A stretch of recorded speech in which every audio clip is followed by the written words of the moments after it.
Caleb Williams just rewrote the entire history of the Chicago Bears with one flick of his wrist that defied every logic we have come to expect from this team. This was not merely a completion on fourth down. It was a definitive declaration that the era of disappointment against Green Bay is officially buried in the turf of Soldier Field. I have watched decades of football, and I can say without a shadow of a doubt that we are witnessing the birth of a legend right before our very eyes. But before we break this down, make sure you're subscribed to the channel, hit that like button, and tell me in the comments, which city are you watching from? Now, let's get into the technical heart of what occurred on that final drive, because the nuances are what separate a good quarterback from a generational talent. The situation was as dire as it gets for a rookie. It was fourth down and long, with the game hanging in the balance and the weight of a historic rivalry pressing down on his shoulders. The Green Bay Packers defense, led by a savvy coordinator, showed a disguised look that usually baits young passers into a catastrophic mistake. They offered a blitz look, but dropped 7 into coverage, specifically clogging the intermediate windows where Caleb had been finding success all afternoon. Most rookies would have panicked or taken the checkdown that would have fallen short of the sticks. But Caleb Williams demonstrated a level of poise that I haven't seen in a Chicago uniform in my entire career as an analyst. He navigated a collapsing pocket with the footwork of a veteran, keeping his eyes downfield even as the pass rush began to encroach upon his personal space. Ben Johnson, our head coach, has been preaching this exact scenario in practice for months, and seeing it come to fruition under the brightest lights is nothing short of a coaching masterpiece. I want you to visualize the arm angle. He didn't have the room to set his feet and deliver a traditional over-the-top strike. Instead, he utilized a three-quarter release that allowed the ball to zip past the outstretched hands of a leaping defensive tackle. The velocity on the ball was measured at 58 miles per hour, which is elite by any metric, especially when you consider he was throwing off-platform. The ball traveled 45 yards in the air and landed with such precision that only the receiver could make a play on it. It was a tight window throw that defied the mathematical probability of a completion. When you look at the advanced data, the expected completion percentage on that specific play was less than 12%, yet Caleb made it look like a routine walkthrough. This is what we have been waiting for. This is why the front office made the bold move to reset the quarterback clock. The atmosphere at Soldier Field was electric, a mixture of disbelief and pure, unadulterated joy that hasn't been felt in this city for a long time. I spent the morning reviewing the film from every angle, and what stands out most isn't just the physical throw, but the pre-snap recognition. Caleb identified the safety rotation early and adjusted the protection to give himself that extra half second. Without that adjustment, he gets sacked before he even sees the open window. This is the intellectual side of the game that often goes unnoticed by the casual fan, but it is the foundation of greatness. Ben Johnson deserves immense credit here as well for trusting his rookie in that moment.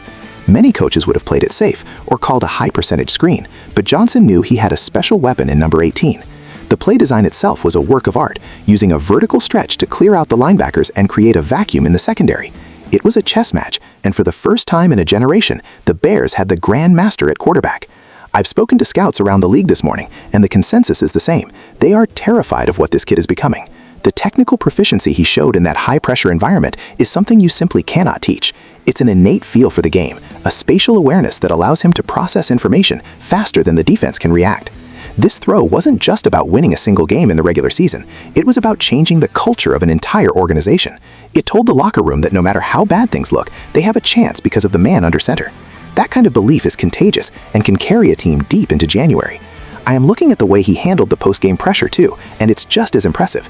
He stayed humble, credited his teammates, and immediately shifted focus to the next week. That is the mentality of a champion. We are no longer looking for a franchise quarterback. We are looking at one. The numbers, the film, and the eye test all converge on a single truth. Chicago has finally found its savior. This fourth down miracle will be talked about for the next 50 years, and rightfully so. It was the moment the balance of power in the NFC North began to shift back toward the Windy City, and I, for one, am ready to see how high this ceiling actually goes for this young star.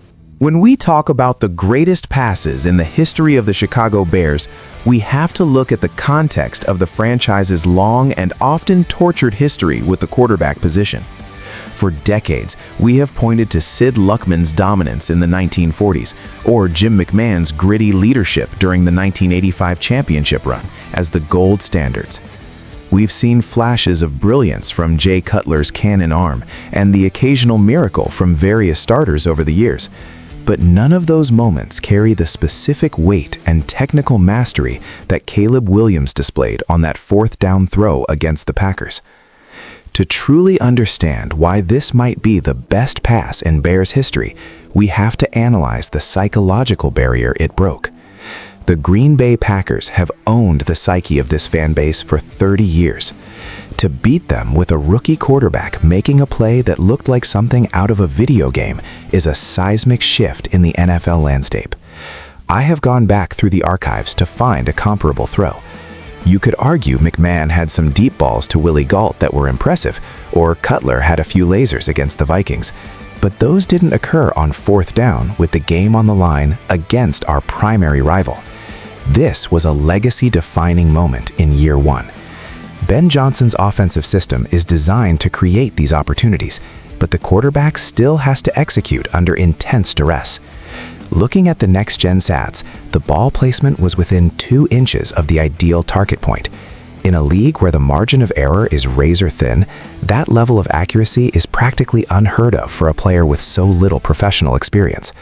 I also want to highlight the impact this has on the rest of the roster. When a team sees their leader make a play like that, the level of effort across the board rises. The offensive line starts blocking with more tenacity because they know their effort won't be wasted. The defense plays with more aggression because they trust the offense to capitalize on opportunities. This single throw has accelerated the development of the entire team. I've been analyzing the salary cap and the roster construction under this new regime, and having a quarterback on a rookie contract who can perform at this level is the ultimate competitive advantage. It allows the team to surround Caleb with elite talent while he is still relatively inexpensive. But even if he were the highest paid player in the league, that throw would have been worth every penny.